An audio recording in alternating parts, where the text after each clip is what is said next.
ಇವತ್ತು ಕ್ರಿಕೆಟ್, ನಾನೊಬ್ಬ ಕ್ರಿಕೆಟ್ ವರದಿಗಾರನಾಗಿ ಬೇರೆ ಬೇರೆ ಕ್ರೀಡೆಗಳ ವರದಿಗಳನ್ನು ಮಾಡಿದವನಾಗಿ ಸುಮಾರು ಒಂದು 20 ವರ್ಷದಿಂದ ಉತ್ತರ ಕರ್ನಾಟಕದಿಂದ ಬೆಂಗಳೂರಿನವರೆಗೆ ಬಹಳಷ್ಟು ಅಂತಾರಾಷ್ಟ್ರೀಯ ರಾಷ್ಟ್ರೀಯ ಕ್ರೀಡೆಗಳನ್ನ ಹತ್ತಿರದಿಂದ ನೋಡಿದ ಒಂದು ಅನುಭವದ ಮೇಲೆ ಹೇಳೋದಾದ್ರೆ, ಭಾರತದ ಮಟ್ಟಿಗೆ ಕ್ರಿಕೆಟ್ ಬೆಳೆದಷ್ಟು ಬೇರೆ ಕ್ರೀಡೆಗಳು ಬೆಳೆದಿಲ್ಲ.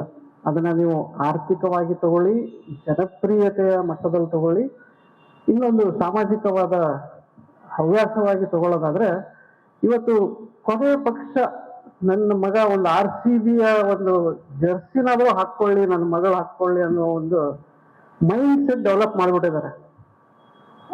ಅಷ್ಟರ ಮಟ್ಟಿಗೆ ಕ್ರಿಕೆಟ್ ಇವತ್ತು ಜಾನಪದ ಆಗಿದೆ. ಯಾಕೆ ಅಂತಂದ್ರೆ, ಇವತ್ತು ನೀವು ಸೋಷಿಯಲ್ ಮೀಡಿಯಾ ಅಂತ ಹೇಳ್ತೀವಿ, ಈ ಫ್ರೀ ಡಾಟಾ ಬಂದ್ಮೇಲೆ ಸಣ್ಣ ಹಳ್ಳಿಗೂ ಕೂಡ ಇವತ್ತು IPL ಗೊತ್ತು, ಕ್ರಿಕೆಟ್ ಗೊತ್ತು. ನೀವು ರಾಜಸ್ಥಾನದ ಮರಳುಗಾಡಿನಿಂದ ಹಿಮಾಲಯದ ಎತ್ತರದಿಂದ ನಮ್ಮ ಬಿಜಾಪುರದ ಕೊನೆಯ ಹಳ್ಳಿಗೆ ಹೋದ್ರೂ ಕೂಡ ಇವತ್ತು ಅಲ್ಲಿಯ ಹೊಲ ಗದ್ದೆಗಳಲ್ಲಿ, ಮೈದಾನಗಳಲ್ಲಿ ಒಂದು ಟೆನ್ನಿಸ್ ಬಾಲು ಅಥವಾ ನಮ್ಮ ಚಂದ್ರಶೇಖರಜಿ ಹೇಳದಂಗೆ ಒಂದು ತೆಂಗಿನ ಗರಿಯನ್ನು ತಗೊಂಡು ಕ್ರಿಕೆಟ್ ಆಡುವಂಥವರು ನಮಗೆ ಕಂಡೇ ಕಾಣ್ತಾರೆ ಇವತ್ತು. ಇದನ್ನೇ ಆಸ್ಟ್ರೇಲಿಯಾ ತಂಡದ ಮಾಜಿ ಕ್ಯಾಪ್ಟನ್ ಸ್ಟೀವ್ ಅವರು ತಮ್ಮ ಪುಸ್ತಕದಲ್ಲೂ ಬರೀತಾರೆ. ಅವರು ಸುಮಾರು ಒಂದೂವರೆ ತಿಂಗಳು ಭಾರತ ಪ್ರವಾಸ ಮಾಡಿ ಇಂಥದನ್ನೆಲ್ಲ ಆ ಹಿಮಾಲಯದ ತುದಿಯಿಂದ ಕನ್ಯಾಕುಮಾರಿವರೆಗೆ ಪ್ರವಾಸ ಮಾಡಿ ಬಹಳಷ್ಟು ಜನರನ್ನ ಭೇಟಿಯಾಗಿ ಫೋಟೋಗಳನ್ನ ತೆಗೆದು ಒಂದು ಪುಸ್ತಕವನ್ನ ಅವರು ಸಿದ್ಧಪಡಿಸಿದ್ದಾರೆ. ಆ ಪುಸ್ತಕದ ಬೆಲೆ ಸುಮಾರು 17,000 ರೂಪಾಯಿ ಇರಬೇಕು. ಬಹಳ ಅದ್ಭುತವಾದ ಫೋಟೋಗ್ರಾಫ್ಸ್ ಇದೆ ಅದರಲ್ಲಿ. ಅದನ್ನ ನೋಡುವಂತ ಒಂದು ಅವಕಾಶ ನನಗೆ ಸಿಕ್ಕಿತ್ತು ಬಾಂಬೆಗೆ ಹೋದಾಗ. ಅದರಲ್ಲಿ ಅವರು ಆಸ್ಟ್ರೇಲಿಯಾ ಕೂಡ ಇಷ್ಟು ದೊಡ್ಡ ಕ್ರಿಕೆಟ್ ತಂಡವನ್ನ ಹೊಂದಿರುವಂತಹ ದೇಶ, ಸ್ಟೀವ್ ಕೂಡ ವಿಶ್ವಕಪ್ ವಿನ್ನಿಂಗ್ ಕ್ಯಾಪ್ಟನ್. ಅವರು ಇಲ್ಲಿಯ ಕ್ರಿಕೆಟಿನ ಹವ್ಯಾಸವನ್ನ ನೋಡಿ, ಇಲ್ಲಿಯ ಕ್ರಿಕೆಟ್ ಪ್ರೀತಿಯನ್ನ ನೋಡಿ ನಿಬ್ಬರಗಾಗಿ ಹೋಗ್ತಾರೆ. ಈ ದೇಶದ ಗಾಳಿನಲ್ಲೇ ಕ್ರಿಕೆಟ್ ತುಂಬಿದೆ ಅಂತ ಬರೀತಾರ ಅವ್ರು. ಅಷ್ಟ್ರ ಮಟ್ಟಿಗೆ ಹೆಂಗ್ ಸಾಧ್ಯ ಆಯ್ತು ಈ ಕ್ರಿಕೆಟ್ಗೆ? ಚಂದ್ರಶೇಖರ್ ಅವರು ಹೇಳ್ದಂಗೆ ಇದು ಬಹಳ ಪುರಾತನವಾದ ಹವ್ಯಾಸ ಏನಲ್ಲ ನಮ್ಗೆ ಭಾರತೀಯರಿಗೆ. ನಮ್ಗೆ ನಿಜಕ್ಕೂ ನಮ್ಮ ಕ್ರೀಡೆ ಅಂತಂದ್ರೆ ಕುಸ್ತಿ. ಸಾಕ್ಷಾತ್ ಹನುಮಂತನೇ ನಮ್ಮ ಕುಸ್ತಿಯ ದೇವರು. ಅವನೇ ಮೊದಲ ಕುಸ್ತಿ ಪಟು ಅಂತ ಮಲ್ಲ ಪುರಾಣದಲ್ಲಿ ಬರೀತಾರೆ. ಆ ತರದ ಒಂದು ಅಷ್ಟರ ಮಟ್ಟಿಗೆ ಕನ್ನಡಿಗನೇ ಒಬ್ಬ ಮೊದಲ ಕುಸ್ತಿ ಪಟು ಅನ್ನೋ ಹೆಮ್ಮೆ ನಮ್ಮ ಕನ್ನಡಿಗರಿಗೆ ಸಲ್ಬಿಟ್ರು. ಅಂಥ ಒಂದು ಇದು ಇತಿಹಾಸ ಇರುವಂತಹ ದೇಶ ನಮ್ದು. ಅದು ಬಿಟ್ರೆ ಕಬಡ್ಡಿ ನಮ್ಮ ಉಸಿರಿನೊಂದಿಗೆ ಬಂದಂತಹ ಒಂದು ಇದು ಕ್ರೀಡೆ. ಅದು ಜೀವನ ಶೈಲಿನೇ ಆಗೋಗಿತ್ತು ಹಳ್ಳಿಗಳಲ್ಲಿ. ಇವತ್ತಿಗೂ ಉತ್ತರ ಕರ್ನಾಟಕ ಇರ್ಬೋದು, ದಕ್ಷಿಣ ಕರ್ನಾಟಕದ ಮಂಡ್ಯ ಇರ್ಬೋದು, ಮಂಗಳೂರು ಅಥವಾ ಕುಮಟಾ, ಕರಾವಳಿಯ ಜಿಲ್ಲೆಗಳಿರ್ಬೋದು, ಕಬಡ್ಡಿ ಒಂದು ಪಂದ್ಯ ನಡೀತದೆ ಅಂದ್ರೆ ಕನಿಷ್ಠ ಒಂದು 50,000 ಜನ ಗ್ರೌಂಡ್ ಅಲ್ಲಿ ಸೇರ್ತಾರೆ. ಯಾವುದೇ ಪ್ರಚಾರ ಇಲ್ಲದೇನೂ ಸೇರ್ತಾರೆ ಹಳ್ಳಿಗಳಲ್ಲಿ. ನಾನೇ ಯಳವತ್ತಿ ಅನ್ನೋ ಒಂದು ಸಣ್ಣ ಗ್ರಾಮದಲ್ಲಿ ಹೋದಾಗ ಅಲ್ಲಿ ಇಡೀ ಬ್ಯಾರಿಕೇಡ್ಗಳನ್ನೇ ಮುರಿದು ಜನ ಬರುವಷ್ಟು ಒಂದು 20-25,000 ಜನ ನುಗ್ಗಿದ್ರು ಗ್ರೌಂಡಿಗೆ. ಅಂಥ ಒಂದು ಇತಿಹಾಸ ಇರುವಂತಹ ಕ್ರೀಡೆಗಳು ನಮ್ಮಲ್ಲಿದೆ. ಸ್ವತಂತ್ರ ಪೂರ್ವಕ್ಕೂ ಮೊದಲು, ಸ್ವತಂತ್ರ ನಂತರ ಭಾರತಕ್ಕೆ ಒಲಿಂಪಿಕ್ಸ್ ನಲ್ಲಿ ಚಿನ್ನದ ಪದಕವನ್ನ ತಂದುಕೊಟ್ಟಿದ್ದು ಹಾಕಿ. 1983ರವರೆಗೂ ಹಾಕಿ ನಮ್ಮೊಂದಿಗೆ ಭಾವನಾತ್ಮಕವಾದ ರಾಷ್ಟ್ರೀಯ ಒಂದು ಭಾವನೆಯನ್ನ ಉಕ್ಕಿಸುವಂತಹ ಕ್ರೀಡೆಯಾಗಿ ನಮ್ಮೊಂದಿಗೆ ಬೆಸೆದುಕೊಂಡಿತ್ತು. ಇವತ್ತಿಗೂ ಆ ಭಾವನಾತ್ಮಕ ನಂಟು ನಮ್ಮಲ್ಲಿದೆ. ಧ್ಯಾನ್ ಚಂದ್, ರೂಪ್ ಸಿಂಗ್ ಅಂತವರ ಹೆಸರುಗಳು ಅವತ್ತು ದಂತಕಥೆಗಳಾಗಿ ಪ್ರತಿಯೊಂದು ಮನೆ ಮನದಲ್ಲೂ ಇತ್ತು. ಯಾವಾಗ 1983 ಏಕದಿನ ವಿಶ್ವಕಪ್ ಅನ್ನ ಕಪಿಲ್ ದೇವ್ ಬಳಗ ಲಾರ್ಡ್ಸ್ ನಲ್ಲಿ ಗೆದ್ದಿತೋ, ಅಲ್ಲಿಂದ ಇಲ್ಲಿಯವರೆಗೆ ಸುಮಾರು ಒಂದು 5 ದಶಕ ಅಂತ ಅನ್ಕೊಂಡ್ರು ಕ್ರಿಕೆಟ್ ಬೆಳೆದ ರೀತಿ ಅದ್ಭುತ. ನಾವು ಕ್ರಿಕೆಟ್ ಅನ್ನ ಎಷ್ಟೇ ಬೈಲಿ, ಇವತ್ತು ಅದನ್ನ ಟೀಕೆ ಮಾಡೋರಿಗೂ ಕ್ರಿಕೆಟ್ ಬೇಕು, ಪ್ರೀತಿಸೋರಿಗೂ ಕ್ರಿಕೆಟ್ ಬೇಕು. ನಾನು ಹೇಳ್ದಂಗೆ ಅದೇ ಕ್ರಿಕೆಟ್ ಇವತ್ತು ಒಂಥರ ಜನಪದವಾಗಿ ಬೆಳೆದಿದೆ. ಯಾಕೆ ಅಂತಂದ್ರೆ ಕ್ರಿಕೆಟ್ ನಮ್ಮ ಒಂದು ಬಹುಶಃ ವೈಜ್ಞಾನಿಕವಾಗಿ ಹೇಳೋದಾದ್ರೆ ನಮ್ಮ ಒಂದು ದೈಹಿಕ ರಚನೆ ಏನಿದೆ, ಭಾರತೀಯರ ದೈಹಿಕ ರಚನೆ, ಆ ರಚನೆಗೆ ಸರಿ ಹೊಂದುವಂತಹ ಕ್ರೀಡೆ ಅದು. ಜೊತೆಗೆ ನಮ್ಮ ಜನಸಂಖ್ಯೆ ಅದನ್ನ ಇಡೀ ದಿನ ಕುತ್ಕೊಂಡು ನೋಡುವಂತಹ ಒಂದು ಟೆಲಿಕಾಸ್ಟ್ ನೇರ ಪ್ರಸಾರದ ಚಾನೆಲ್ಗಳು ಬರಕ್ ಶುರುವಾಯಿತು. ಆ ಚಾನೆಲ್ಗಳ ಮೂಲಕ ಪ್ರಚಾರಕ್ಕಾಗಿ ಮಾರುಕಟ್ಟೆ ಉತ್ಪನ್ನಗಳು, ಉತ್ಪಾದಕರು ಮುಗಿಬಿದ್ರು, ದುಡ್ಡು ಬರಕ್ ಶುರುವಾಯಿತು. ಎಲ್ಲಕ್ಕಿಂತ ಹೆಚ್ಚಾಗಿ ಬಹಳ ದೊಡ್ಡ ದೊಡ್ಡ ಕ್ರಿಕೆಟಿಗರು ತಾರೆಗಳಾಗಿ ಬೆಳೆದರು. ಒಂದು ಯಾವುದೇ ಕ್ರೀಡೆ ಬೆಳಿಬೇಕು ಅಂತಂದ್ರೆ ಅಲ್ಲಿ ಸ್ಟಾರ್ಸ್ ಇರಬೇಕು. ನಾವಿವತ್ತು ವಿರಾಟ್ ಕೊಹ್ಲಿ ಅಂದ ತಕ್ಷಣ ಅವನ ಇಡೀ ಇತಿಹಾಸವನ್ನು ಬಲ್ಲೆವು. ಅವನಿಗೆ ಮೊನ್ನೆ ಹುಟ್ಟಿದ ಮಗನ ಹೆಸರು ಕೂಡ ಗೊತ್ತು ನಮ್ಗೆ. ಇದನ್ನ ನಾವು ಬೇರೆ ಕ್ರೀಡೆಗಳಿಗೆ ಅನ್ವಯಿಸಕ್ ಹೋದ್ರೆ ನಿರಾಸೆ ಆಗತ್ತೆ. ಯಾಕೆ ಅಂತಂದ್ರೆ ಬೇರೆ ಕ್ರೀಡೆಗಳಲ್ಲಿಯೂ ಸ್ಟಾರ್ಸ್ ಬಂದ್ರು, ಆದ್ರೆ ನಿರಂತರವಾಗಿ ಪ್ರಭಾವ ಬೀರುವಂತಹ ತಾರೆಗಳು ಬರ್ತಾನೆ ಇರೋದು. ಇವತ್ತು ವಿರಾಟ್ ಕೊಹ್ಲಿ, ರೋಹಿತ್ ಶರ್ಮಾ ರಿಟೈರ್ ಆಗ್ತಾರೆ ಅಂತಂದ್ರೆ ಯಾರೋ ಒಬ್ಬ ಅಭಿಷೇಕ್ ಶರ್ಮಾ ಬಂದ ಅಲ್ಲಿ 47 ಬಾಲಲ್ಲಿ ಸೆಂಚುರಿ ಹೊಡೆದ. ಜಹೀರ್ ಖಾನ್ ರಿಟೈರ್ ಆದ ಅಂತಂದ್ರೆ ಜಸ್ಪ್ರೀತ್ ಬುಮ್ರಾ ಬಂದ. ಅವನ ಬಾಲಿಂಗ್ ಶೈಲಿಯನ್ನ ಸಣ್ಣ ಸಣ್ಣ ಮಕ್ಕಳು ಇಮಿಟೇಟ್ ಮಾಡಕ್ ಶುರು ಮಾಡಿದ್ರು. ತಂದೆ ತಾಯಿಗೂ ನನ್ನ ಮಗ ಮೊದಲು ಇಂಜಿನಿಯರಿಂಗು ಡಾಕ್ಟರ್ ಆಗ್ಬೇಕು ಅಂತ ಏನು ಒಂದು ಉತ್ಕಟವಾದ ಆಸೆ ಇತ್ತು, ಅದ್ರ ಜೊತೆಗೆ ಈಗ ಇನ್ನೊಂದು ಸೇರ್ಕೊಂಡಿದೆ, ಕ್ರಿಕೆಟಿಗೆ ಆಗ್ಬೇಕು. 3 ವರ್ಷ 4 ವರ್ಷದ ಮಕ್ಕಳನ್ನೆಲ್ಲ ಹೆಲ್ಮೆಟ್ ಹಾಕಿ ನೆಟ್ ಪ್ರಾಕ್ಟೀಸ್ ಮಾಡಿಸಿ ಯೂಟ್ಯೂಬ್ ಅಲ್ಲಿ ಬಿಡೋದು ಒಂದು ದೊಡ್ಡ ಪ್ರತಿಷ್ಠೆಯ ವಿಷಯ ಆಗಿ ಬರ್ತಾ ಇದೆ. ಯಾಕೆ ಅಂತಂದ್ರೆ ಕ್ರಿಕೆಟ್ ಇವತ್ತು ಬರೀ ಕ್ರೀಡೆಯಾಗಿ ಉಳಿದಿಲ್ಲ. ಇವತ್ತು ನಾವು ಅದನ್ನ ಬರೀ ಕ್ರೀಡೆ ಎನ್ನುವ ಒಂದು ಚಿಕ್ಕ ಪದದಲ್ಲಿ ಕಟ್ಟಿ ಹಾಕಕ್ ಆಗಲ್ಲ. ಕ್ರಿಕೆಟ್ ಇವತ್ತೊಂದು ಬಹಳ ದೊಡ್ಡ ಮಾರುಕಟ್ಟೆಯಾಗಿ ಬೆಳೆದಿದೆ. ಜಗತ್ತಿನಲ್ಲಿ ದಾಖಲೆಗಳ ಪ್ರಕಾರ ಮೊಟ್ಟ ಮೊದಲ ಕ್ರಿಕೆಟ್ ಪಂದ್ಯ ನಡೆದಿದ್ದು ಅಮೆರಿಕದಲ್ಲೇ, ಕೆನಡಾ ಮತ್ತು ಅಮೆರಿಕ. ಆದ್ರೆ ಕಳೆದ ಒಂದು 8-10 ದಶಕಗಳಿಂದ ಅವ್ರು ಕ್ರಿಕೆಟನ್ನೇ ಬಿಟ್ಬಿಟ್ಟಿದ್ರು. ಬೇಸ್ಬಾಲ್ ಆಡಕ್ ಶುರು ಮಾಡಿದ್ರು, ಫುಟ್ಬಾಲ್ ಆಡಕ್ ಶುರು ಮಾಡಿದ್ರು, ಎಲ್ಲ ಮಾಡಿದ್ರು. ಈಗ ಮತ್ತೆ ತಮ್ಮ ದೇಶಕ್ಕೆ ಕ್ರಿಕೆಟ್ ತಗೊಂಡ್ಬಂದ್ರು ಅವರು. ಯಾಕೆ ಅಂತಂದ್ರೆ ಅಲ್ಲಿ ಆಡಿದ್ದೆಲ್ಲ 11 ಜನರಲ್ಲಿ 8 ಜನ ನಮ್ಮವರೇ ಇದ್ರು, ಆ ಮಾತು ಬೇರೆ. ಆದ್ರೆ ಕ್ರಿಕೆಟ್ ಅಲ್ಲಿಗೆ ಒಂದು ಮಾರುಕಟ್ಟೆಯ ಒಂದು ಡಾಲರ್ ಮಾರುಕಟ್ಟೆಯನ್ನ ಎಕ್ಸ್ಪ್ಲೋರ್ ಮಾಡುವಂತಹ ಅವಕಾಶಗಳಿದೆ. ಸ್ವತಃ ಸುನಿಲ್ ಗವಾಸ್ಕರ್ ಅವರೇ ಒಂದು ಭಾಷಣದಲ್ಲಿ ಹೇಳಿದ್ರು, ಕ್ರಿಕೆಟ್ ಅನ್ನ ಯಾವ ತರ ಪ್ರಾಫಿಟೇಬಲ್ ಆಗಿ ಆರ್ಥಿಕ ಸಬಲವಾಗಿ ಮಾಡಲಾಗಿದೆ ಅಂತಂದ್ರೆ ಅದನ್ನ ಮಧ್ಯೆ ಮಧ್ಯೆ ಬರುವಂತಹ ಇಂಟರ್ವಲ್ಗಳು, ಅದನ್ನ ಸಮರ್ಥವಾಗಿ ಬಳಸ್ಕೊಂಡು ಅದನ್ನ ಪ್ರಾಯೋಜಕರಿಗಾಗಿ ಬಿಟ್ಟುಕೊಟ್ಟು ಆ ಸಮಯವನ್ನ ಅಲ್ಲಿಂದ ದುಡ್ಡು ಬರುವಂಗ್ ಮಾಡಿ ಇವತ್ತು ಬರೀ ಮಾಧ್ಯಮದ ಪ್ರಚಾರಕ್ಕಾಗಿನೇ, ಮಾಧ್ಯಮ ಹಕ್ಕುಗಳಿಗಾಗಿನೇ, ಬರೀ IPL ಮಾಧ್ಯಮ ಹಕ್ಕುಗಳಿಗಾಗಿನೇ BCCIಗೆ 48,000 ಕೋಟಿ ರೂಪಾಯಿ 5 ವರ್ಷಕ್ಕೆ ಬರುತ್ತೆ. ಹಾಗಾಗಿನೇ ಟೆಸ್ಟ್ ಕ್ರಿಕೆಟರ್ ಗುತ್ತಿಗೆಯನ್ನ ಅವರು 7 ಕೋಟಿ 8 ಕೋಟಿ ವರ್ಷಕ್ಕೆ ಒಬ್ಬ ಆಟಗಾರನಿಗೆ ಕೊಡಕ್ ಸಾಧ್ಯ ಆಗತ್ತೆ. ಒಂದು ರಣಜಿ ಪಂದ್ಯ ಆಡೋನು ಒಂದು ಪಂದ್ಯದಿಂದ 4ರಿಂದ 5 ಲಕ್ಷ ಗಳಿಸ್ತಾನೆ. ಒಬ್ಬ ತಂದೆ ತಾಯಿ ತನ್ನ ಮಗನ್ನ ಯಾವುದೋ ಒಂದು ಡಿಗ್ರಿಗೋ ಒಂದು ಸ್ಕೂಲಿಗೋ ಹಾಕ್ಬೇಕಾರೆ ಅಥವಾ ಒಂದು ಯಾವುದಕ್ಕೂ ಹಾಕ್ಬೇಕಾರೆ ಮಕ್ಕಳ ಭವಿಷ್ಯವನ್ನ ಯೋಚನೆ ಮಾಡೋದು ಸಹಜವಾಗಿಯೇ ಎಲ್ಲ ತಂದೆ ತಾಯಿಗಳಲ್ಲೂ ಇರುವಂತಹ ಗುಣ. ಅದು ತಪ್ಪು ಅಂತ ಹೇಳಕ್ ಬರಲ್ಲ. ನನ್ನ ಮಗನನ್ನ ನಾನು ಅಥ್ಲೆಟಿಕ್ಸ್ ಕಳಿಸಿದ್ರೆ ಏನ್ ಸಿಗತ್ತೆ ಅದನ್ನ ಮೊದಲು ನಾನು ಯೋಚನೆ ಮಾಡ್ತೀನಿ.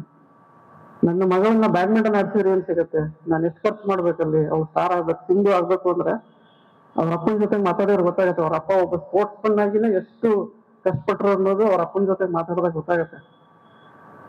ಅದೇ ಕ್ರಿಕೆಟ್ ಅಂದ್ರೆ ನಿಮ್ಗೆ ಎಲ್ಲಾ ಊರಲ್ಲೂ ಇವತ್ತು ಪ್ರತಿದಿನ ಕ್ರಿಕೆಟ್ ನಡೆಯುತ್ತೆ. ನಿಮ್ ಕ್ರಿಕೆಟ್ ಅನ್ನ ನೋಡೋದಕ್ಕೂ ಎಷ್ಟೋ international matches, local matches daily ನಡೀತಾ ಇರತ್ತೆ. ಸೊ ಈ ಪ್ರಭಾವ ಪದೇ ಪದೇ ಪದೇ ನೋಡಿ ನೋಡಿ ಇದು ಸೈಕಲಾಜಿಕಲ್ ಗೇಮ್ ಇದು ಒಂಥರ. ಅದು ನಮ್ಮ ಮೇಲೆ ಪ್ರಭಾವ ಬೀರಿ ಬೀರಿ ಪಕ್ಕದ ಮನೆಯವರು ಕ್ರಿಕೆಟ್ ಆಡ್ತಾ ಇದ್ದಾರೆ, ನಮ್ಮ ಮಗನೂ ಆಗ್ಲಿ, ಈ ಒಂದು ಮನೋಭಾವದೊಂದಿಗೆ ಕ್ರಿಕೆಟ್ ಬೆಳೀತಾ ಬಂತು.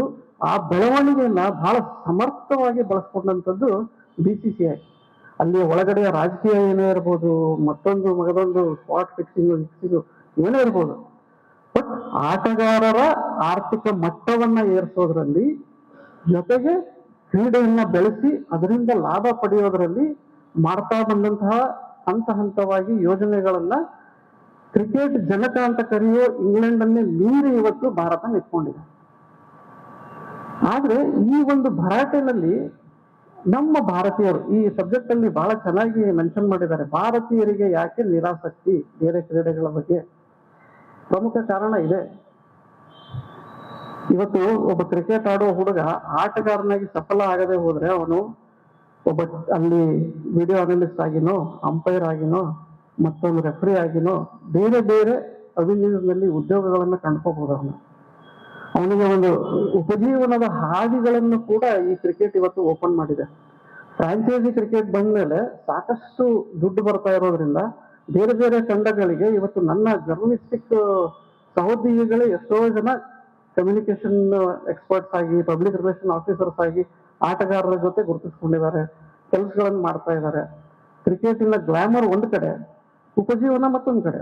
ಈ ಎರಡೂ ಒಂದೇ ಕಡೆ ಸಿಗೋದಾದ್ರೆ, ಅದನ್ನ ವೃತ್ತಿಯಾಗಿ ಸ್ವೀಕಾರ ಮಾಡೋದಕ್ಕೆ ಒಂದು ಅವಕಾಶ ಇದೆ ಅನ್ನೋದಾದ್ರೆ, ಅದು ಕ್ರಿಕೆಟ್ ಅನ್ನ ಬೆಳೆಯೋದಕ್ಕೆ ಕಾರಣ ಆಗತ್ತೆ. ಈ ಒಂದು ಕಲ್ಚರ್ ಶುರುವಾಗಿದ್ದು ಯುರೋಪಿನ ಫುಟ್ಬಾಲ್ ಕ್ರೀಡೆಯಿಂದ. ಆಕ್ಚುಲಿ ಅದನ್ನ ಕ್ರಿಕೆಟ್ನವರು ಕಾಪಿ ಮಾಡಿಕೊಂಡು ಇಲ್ಲಿ ಅದನ್ನ ಬೆಳೆಸಿದ್ರು. IPL ಬಂದ್ಮೇಲೆ ಅದರಿಂದ ಸುದೀರ್ಘ ಮಾದರಿಯ ಟೆಸ್ಟ್ ಕ್ರಿಕೆಟ್ಗೆ, ರಣಜಿ ದೇಶಿ ಕ್ರಿಕೆಟ್ಗೆ ಹೊಡೆತ ಬಿದ್ದಿದೆ. ಅದರ ಜನಪ್ರಿಯತೆ ಕಡಿಮೆ ಆಗಿದೆ. ಆದ್ರೆ ಅದರಿಂದ ಬೇರೆ ತರದ ಲಾಭ ಇದೆ. ಒಂದು ಯಾವುದೇ ವಿಷಯಕ್ಕೆ ಎರಡು ಮುಖಗಳಿರುತ್ತೆ. ಹಾಗೆ ನೋಡ್ಕೊಂಡು ಹೋದ್ರೆ ಬೇರೆ ಕ್ರೀಡೆಗಳಿಗೆ ಕ್ರಿಕೆಟ್ನಿಂದ ಹೊಡೆತ ಬಿದ್ದಿದ್ದು ಪ್ರಚಾರದ ಭರಾಟೆಯಿಂದಾಗಿ ಅನ್ನೋ ಒಂದು ನಂಬಿಕೆ ನಮಗೆ ಬೆಳ್ಕೊಂಡ್ ಬಂದಿದೆ. ಅದು ತಕ್ಕ ಮಟ್ಟಿಗೆ ನಿಜಾನೂ ಕೂಡ. ಆದ್ರೆ ಬೇರೆ ಕ್ರೀಡೆಗಳ ಫೆಡರೇಷನ್ಗಳಲ್ಲಿ ನಮ್ಮ ಭಾಸ್ಕರನ್ ಸರ್ಗೆ ಗೊತ್ತಿದೆ, ಅವರೆಷ್ಟು ಒಂದು ಟೀಮ್ನ ಗೆಲುವಿನತ್ತ ತಗೊಂಡು ಹೋಗ್ಬೇಕಂದ್ರೆ, ಒಂದು ಕಬಡ್ಡಿ ಟೀಮ್ನ ಒಬ್ಬ ಕೋಚ್ ಆಗಿ, ಒಬ್ಬ ನಾಯಕನಾಗಿ, ಒಬ್ಬ ಸ್ಥಾಯಿ ಆಫೀಸರ್ ಆಗಿ ಅವ್ರು ಎಷ್ಟು ಹಂತಗಳನ್ನ ದಾಟಿ ಬರಬೇಕು, ಎಷ್ಟೆಲ್ಲ ಅಲ್ಲಿ ಒಳಗಡೆ ಶಿಸ್ತೆ ಆಡಬೇಕು ಅನ್ನೋದು ಅವರಿಗೆ ಗೊತ್ತು. ಈ ನಮ್ಮ ರಾಜಕೀಯ ವ್ಯವಸ್ಥೆಯಲ್ಲಿ, ನಮ್ಮ ಸಾಮಾಜಿಕ ವ್ಯವಸ್ಥೆಯಲ್ಲಿ, ಆರ್ಥಿಕ ವ್ಯವಸ್ಥೆಯಲ್ಲಿ ಒಂದು ಬೇರೆ ಕ್ರೀಡೆಯನ್ನ ಬೆಳೆಸೋದು ಅಷ್ಟು ಈಸಿ ಇಲ್ಲ. ಯಾಕಂದ್ರೆ ಬೇರೆ ಫೆಡರೇಷನ್ಗಳು ಇವತ್ತು ನಮ್ಮ ದೇಶದಲ್ಲಿ ಸರ್ಕಾರ ಕೊಡುವ ಅನುದಾನದ ಮೇಲೆ ಅವಲಂಬಿತ ಆಗಿದೆ. ಹಾಗಾಗಿ ಸರ್ಕಾರ ಮತ್ತು ಬೇರೆ ಬೇರೆ ಪ್ರಭಾವಿ ರಾಜಕಾರಣಿಗಳ ಹಸ್ತಕ್ಷೇಪ ಸಿಕ್ಕಾಪಟ್ಟೆ ಇರುತ್ತೆ. ಅದನ್ನೆಲ್ಲ ಮೀರಿ ನಿಂತೂ ಮೇರಿ ಕೋಮ್ ಅಂತವರು, PV ಸಿಂಧು ಅಂತವರು, ಸೈನಾ ನೆಹವಾಲ್ ಅಂತವರು, ಬಜರಂಗ್ ಪೂನಿಯಾ ಅಂತವರು, ಲಿಯಾಂಡರ್ ಪೇಸ್ ಅಂತವರು ಸಾಧನೆ ಮಾಡ್ತಾರೆ ಅಂದ್ರೆ ಅದರಲ್ಲಿ ಅವರ ವೈಯಕ್ತಿಕ ತ್ಯಾಗ ಮತ್ತು ಸಾಮರ್ಥ್ಯ ಇರುತ್ತೆ. ನೀರಜ್ ಚೋಪ್ರಾನ ಕಡಿಮೆ ಕಷ್ಟಪಟ್ಟಿಲ್ಲ. ಒಂದೊಂದು ಜಾವೆಲಿನ್ ಅವರ ಫಾರಿನ್ ಕೋಚ್ ಒಂದ್ಸರ್ತಿ ಟೀಕೆ ಮಾಡಿದ್ರು. ಅದು ರೆಕಾರ್ಡ್ ಮೇಲೆ ಇದೆ. ನೀವು ಬೇಕಾದ್ರೆ ಗೂಗಲ್ ಅಲ್ಲಿ ಹೋಗಿ ಸರ್ಚ್ ಮಾಡಿ. ಅವರು ಒಲಿಂಪಿಕ್ಸ್ ಹೋಗೋಕ್ಕಿಂತ ಮೊದಲು ಅವ್ರಿಗೆ ಒಂದು ಬೇಕಾದಂತ ಜಾವೆಲಿನ್ ಕೊಡ್ಸೋದಕ್ಕೆ ಅವ್ರು ಕೊಟ್ಟಿರೋ ಅಪ್ಲಿಕೇಶನ್ ಅನ್ನೇ ಮೂವ್ ಮಾಡಿರ್ಲಿಲ್ಲ ಅಲ್ಲಿ. ಅಷ್ಟರ ಮಟ್ಟಿಗೆ ನಿರ್ಲಕ್ಷ್ಯ ಭಾವನೆ ನಮ್ಮಲ್ಲಿದೆ. ಈಗ ಕಾಂಪಿಟೇಷನ್ ಬೆಳೀತಾ ಇರೋದ್ರಿಂದ, ಬೇರೆ ದುಡ್ಡು ಬರ್ತಾ ಇರೋದ್ರಿಂದ, ಬೇರೆ ಬೇರೆ ಕ್ರೀಡೆಗಳಿಗೂ ಸರ್ಕಾರದ ಅಲೋಕೇಶನ್ ಸಿಗ್ತಾ ಇದೆ, ಸ್ಪಾನ್ಸರ್ಸ್ ಬರ್ತಾ ಇದ್ದಾರೆ, ನೇರ ಪ್ರಸಾರದ ವಾಹಿನಿಗಳು ಬರ್ತಾ ಇದೆ ಬೇರೆ ಕ್ರೀಡೆಗಳನ್ನ ಪ್ರಸಾರ ಮಾಡೋದಕ್ಕೆ. ಯಾಕಂದ್ರೆ ನಾವಿವತ್ತು ಜಾಗತೀಕರಣದ ಒಂದು ಸನ್ನಿವೇಶದಲ್ಲಿ ಈ ಒಂದು ವಿಭಾಗದಲ್ಲಿಯೂ ಕೂಡ ಯುರೋಪ್, ಅಮೆರಿಕಾದಂತಹ ದೇಶಗಳ ಜೊತೆಗೆ ಇವತ್ತು ನಾವು ಕಾಂಪೀಟ್ ಮಾಡಬೇಕು. ಆಸ್ಟ್ರೇಲಿಯಾ 5 ವರ್ಲ್ಡ್ ಕಪ್ ಕ್ರಿಕೆಟ್ ಅಲ್ಲಿ ಗೆದ್ರೂ ಕೂಡ ನಾಳೆ ನೀವು ಒಲಿಂಪಿಕ್ಸ್ ಅಲ್ಲಿ ನೋಡಿ, ಪದಕ ಪಟ್ಟಿಯಲ್ಲಿ ಟಾಪ್ 10 ಅಲ್ಲಿ ಇರ್ತಾರ ಅವರು. ಬೇರೆ ಕ್ರೀಡೆಗಳಿಂದ ನಿರ್ಲಕ್ಷ್ಯ ಮಾಡಲಿಲ್ಲ ಅವರು. ಇಂಗ್ಲೆಂಡ್ ಅಲ್ಲೂ ಅಷ್ಟೇ, ಫುಟ್ಬಾಲ್ ಇರ್ಬೋದು, ವಾಲಿಬಾಲ್ ಇರ್ಬೋದು, ಹಾರ್ಸ್ ರೇಸ್ ಇರ್ಬೋದು, ಬೇರೆ ಬೇರೆ ಕ್ರೀಡೆಗಳು ಇವತ್ತು ಇಂಗ್ಲೆಂಡ್ ಅಲ್ಲಿ ಫ್ಲರಿಶ್ ಆಗಿದೆ. ಅವರು ಬಹಳ ದೊಡ್ಡ ಇಂಗ್ಲಿಷ್ ಪ್ರೀಮಿಯರ್ ಲೀಗ್ ನಡೆಸ್ತಾರೆ. ಇವನ್ ಯುರೋಪ್ ಕಂಟ್ರಿನಲ್ಲೂ ಅಷ್ಟೇ, ನ್ಯೂಜಿಲೆಂಡ್ ಕೂಡ ಅಷ್ಟೇ. ನ್ಯೂಜಿಲೆಂಡ್ ಕೂಡ ಬಹಳ ಒಂದು ಮುಖ್ಯವಾದ ತಂಡ ಕ್ರಿಕೆಟ್ ಅಲ್ಲಿ. ಅಲ್ಲೂ ಕೂಡ ಬೇರೆ ಸ್ಪೋರ್ಟ್ಸಿಗೆ ಬಹಳಷ್ಟು ಪ್ರೋತ್ಸಾಹ ಇದೆ. ಅಂತಹ ಮಾಡೆಲ್ ನಮ್ಮಲ್ಲಿ ಬರಬೇಕು. ಈ ಮನೋಭಾವ ಪಾಲಕರಲ್ಲೂ ಬೆಳಿಬೇಕು. ಮಕ್ಕಳ ಆಸಕ್ತಿ ಯಾವ ಕಡೆ ಇದೆ ಅನ್ನೋದನ್ನ ಗುರುತಿಸಿ ಅವರನ್ನ ಆ ಕ್ರೀಡೆಯಲ್ಲಿ ಕಳಿಸುವಂತಹ, ಮತ್ತು ಕೇವಲ ಸರ್ಕಾರದ ಮೇಲೆ ಅವಲಂಬನೆ ಆಗೋದಕ್ಕಿಂತ ಶಾಲಾ ಮಟ್ಟದಲ್ಲಿಯೇ ಈ ರೀತಿಯ ಸ್ಪರ್ಧೆಗಳನ್ನ, ಈಗ ಕ್ರೀಡಾ ಭಾರತಿ ಅಂತಹ ಕೆಲಸ ಮಾಡ್ತಾ ಇದೆ, ಬಹಳ ಸಂತೋಷ. ಅಂತಹ ಒಂದು ನಮ್ಮ ಹಳ್ಳಿ ಸೊಗಡಿನ ಶಾಲೆಗಳಿಗೆ ಹೋದ್ರೆ ನಿಮಗೆ ಸಿಗೋ ಸಾಕಷ್ಟು ಪ್ರತಿಭೆಗಳನ್ನ ಗುರುತಿಸುವಂತ ಕೆಲಸ ಆಗಬೇಕು. ಇವತ್ತು ಜಮಖಂಡಿ ಅಂತಲ್ಲಿ ಹೋದ್ರೆ ನೂರಾರು ಸೈಕ್ಲಿಸ್ಟ್ಗಳು ಸಿಗ್ತಾರೆ. ಕಾರವಾರಕ್ಕೆ ಹೋದ್ರೆ ಬಹಳಷ್ಟು ಈಜುಪಟುಗಳು, ಪೋಲ್ ವಾಲ್ಟ್ ಇರೋರು, ವಾಲಿಬಾಲ್ ಆಟಗಾರರು ಸಿಗ್ತಾರೆ. ಅಂತಹ ಸ್ಪೆಷಲ್ ಏರಿಯಾ ಗೇಮ್ಸ್ ಗಳನ್ನ ಗುರುತಿಸುವಂತ ಕ್ರಿಕೆಟ್, ನಾವು ಕ್ರಿಕೆಟ್ ಅನ್ನ ಟೀಕಿಸ್ತೇವೆ ಅಂದ್ರೆ ಕ್ರಿಕೆಟ್ ದ್ವೇಷಿಗಳಲ್ಲ. ಇವತ್ತು ಬೆಳಿಗ್ಗೆ ಇದ್ರೆ ಸ್ಕೋರ್ ಎಷ್ಟಾಯ್ತು, ರಾತ್ರಿ ಆದ್ರೆ ಸ್ಕೋರ್ ಎಷ್ಟಾಯ್ತು ಅಂತ ಎಲ್ಲರೂ ನೋಡ್ತೀವಿ. ಎಲ್ಲ ಆಟಗಾರರನ್ನು ನಾವು ಇಷ್ಟಪಡ್ತೇವೆ, ಅದನ್ನ ಒಂದು ಆಟವಾಗಿನೇ ನೋಡ್ತೇವೆ. ಜೊತೆಗೆ ಅದರ ಸ್ಟಾರ್ಗಳು ನಮ್ಮ ಮೇಲೆ ಬೀರ್ತಾ ಇರುವಂತಹ ಪ್ರಭಾವ, ಅದರಿಂದ ನಾವು ಬೇರೆ ಫೆಡರೇಷನ್ಗಳು ಕೂಡ ಒಂದಷ್ಟು ಕಲಿಯಬೇಕಾದ ಅವಶ್ಯಕತೆ ಇದೆ. ತಮ್ಮೆಲ್ಲ ಒಳಜಗಳಗಳನ್ನ, ರಾಜಕೀಯ ಒಳಸುಳಿಗಳನ್ನ ಪಕ್ಕಕ್ಕಿಟ್ಟು ಒಂದು ಒಳ್ಳೆ ವ್ಯವಸ್ಥೆಯನ್ನ ಕ್ರಿಯೇಟ್ ಮಾಡಿದ್ರೆ ಕ್ರಿಕೆಟ್ಗೆ ಕಮ್ಮಿ ಇಲ್ಲದಂತಹ ವ್ಯವಸ್ಥೆಯನ್ನ ನಾವು ಬೇರೆ ಕ್ರೀಡೆಗಳಿಗೂ ಕೊಡಬಹುದು. ಅಷ್ಟೊಂದು ಸಂಪನ್ಮೂಲ ನಮ್ಮಲ್ಲಿದೆ. ಅದು ಆರ್ಥಿಕ ಸಂಪನ್ಮೂಲ ಇರಬಹುದು, ಅದು ಪ್ರತಿಭಾ ಸಂಪನ್ಮೂಲ ಇರಬಹುದು. ಎಲ್ಲರ ಮನೆಯಲ್ಲೂ ಒಬ್ಬೊಬ್ಬ ಕ್ರೀಡಾಪಟು ಇದ್ದಾನೆ, ಎಲ್ಲರ ಮನಸ್ಸಲ್ಲೂ ಒಬ್ಬೊಬ್ಬ ಕ್ರೀಡಾಪಟು ಇದ್ದಾನೆ. ಎಲ್ಲರೂ ಒಲಿಂಪಿಕ್ಸ್ಗೆ ಹೋಗ್ಬೇಕು ಅಥವಾ ಎಲ್ಲರೂ ವರ್ಲ್ಡ್ ಚಾಂಪಿಯನ್ಶಿಪ್ ಹೋಗಿ ಗೋಲ್ಡ್ ಮೆಡಲ್ ಗೆಲ್ಬೇಕು ಅಂತಲ್ಲ. ಕ್ರೀಡೆಯ ಮೂಲ ಉದ್ದೇಶವೇ ಆರೋಗ್ಯ ಮತ್ತು ಮನೋಲ್ಲಾಸ ಮತ್ತು ಸೌಹಾರ್ದತೆ. ಅಂತಹ ಒಂದು ಸೌಹಾರ್ದತೆಯ ಸಂದೇಶದೊಂದಿಗೆ ಇವತ್ತು ಒಲಿಂಪಿಕ್ಸ್ ಶುರುವಾಗತ್ತೆ ಈ ತಿಂಗಳು. ಅದರಲ್ಲಿ ಮತ್ತಷ್ಟು ಹೊಸ ಹೊಸ ತಾರೆಗಳು ಉದಯ ಆಗ್ತಾರೆ. ಹೋದ ಸರ್ತಿ ಹೆಂಗೆ ನಮ್ಮ ನೀರಜ್ ಚೋಪ್ರಾ ಗೋಲ್ಡ್ ಮೆಡಲ್ ಗೆದ್ದ ಮೇಲೆ, ಈ ಸರ್ತಿ ಅವನ ಜೊತೆಗೆ ಮತ್ತೆ 3 ಜನ ಜಾವೆಲಿನ್ ಥ್ರೋನಲ್ಲಿ ಇದ್ದಾರೆ. ಕಿಶೋರ್ ಜೈನ ಅಂತ, ಅನು ರಾಣಿ ಅಂತ. DP ಮನು ಹೋಗ್ಬೇಕಿತ್ತು, ಅದೇನೋ ಬೇರೆ ವಿಷಯ, ಅವ್ರು ಹೋಗ್ತಾ ಇಲ್ಲ. ಈ ತರ ಒಬ್ಬ ತಾರೆ ಹುಟ್ಟಿದಾಗ ಅವನನ್ನ ಅನುಕರಿಸಿ ಮತ್ತಷ್ಟು ಜನ ಹುಟ್ಟುತ್ತಾರೆ. ಇದು ನಿರಂತರ ಪ್ರೊಸೆಸ್ ಆಗ್ಬೇಕು. PV ಸಿಂಧು ನಂತರ ಯಾರಪ್ಪ ಅಂತ ನೋಡಿದಾಗ ಒಂದು 5 ಜನರ ಹೆಸರು ಕಾಣಿಸ್ತಾ ಇದೆ ಈಗ. ಸೈನಾ ನೆಹವಾಲ್ ನಂತರ ಯಾರಪ್ಪ ಅಂತ ನೋಡಿದಾಗ ಸಿಂಧು ಉದಯಿಸಿದ್ರು. ಅವಾಗ ಸುಶೀಲ್ ಕುಮಾರ್ 2 ಪದಕ ಗೆದ್ರು, ಅವ್ರ ನಂತರ ಯಾರು ಅಂದಾಗ 20 ಜನ ಕುಸ್ತಿಪಟುಗಳು ಇದ್ರು ಅಲ್ಲಿ. ಮೇರಿ ಕೋಮ್ ಹೋದ್ರು, ನಿಖತ್ ಜರೀನ್ ಇದ್ದಾರೆ ಈ ಸರ್ತಿ, ಲವ್ಲಿನಾ ಬೋರ್ಗೊಹೈನ್ ಇದ್ದಾರೆ, ಅಸ್ಸಾಂನ ಹುಡುಗಿ. ಈ ತರ ಕ್ರಿಕೆಟ್ ಅಲ್ಲಿ ನಿರಂತರವಾಗಿ ಆಗ್ತಾ ಇದೆ. ಈ ತರ ಬೇರೆ ಸ್ಪೋರ್ಟ್ಸ್ ಅಲ್ಲೂ ನಿರಂತರವಾಗಿ ತಾರೆಗಳು ಹುಟ್ಟಿ ಬರುವಂಗಾದ್ರೆ ಆ ತಾರೆಗಳ ಬೆಳಕಲ್ಲಿ ಮತ್ತಷ್ಟು ಪ್ರತಿಭೆಗಳು ಬರ್ತವೆ. ಅವರೊಂದಿಗೆ ಕ್ರೀಡೆ ಬೆಳೆಯುತ್ತೆ.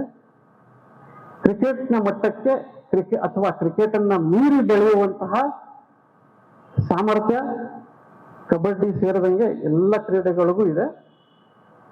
ಹೊಸ ತಾರೆಗಳು ಹುಟ್ಲಿ, ಒಲಿಂಪಿಕ್ಸ್ ಅನ್ನ ನೋಡಿ ಆನಂದಿಸಿ, ನಿಮ್ಮ ಮಕ್ಕಳನ್ನ ಕ್ರೀಡೆ ಹತ್ತ ಪ್ರೋತ್ಸಾಹಿಸಿ. ನಮಸ್ಕಾರ.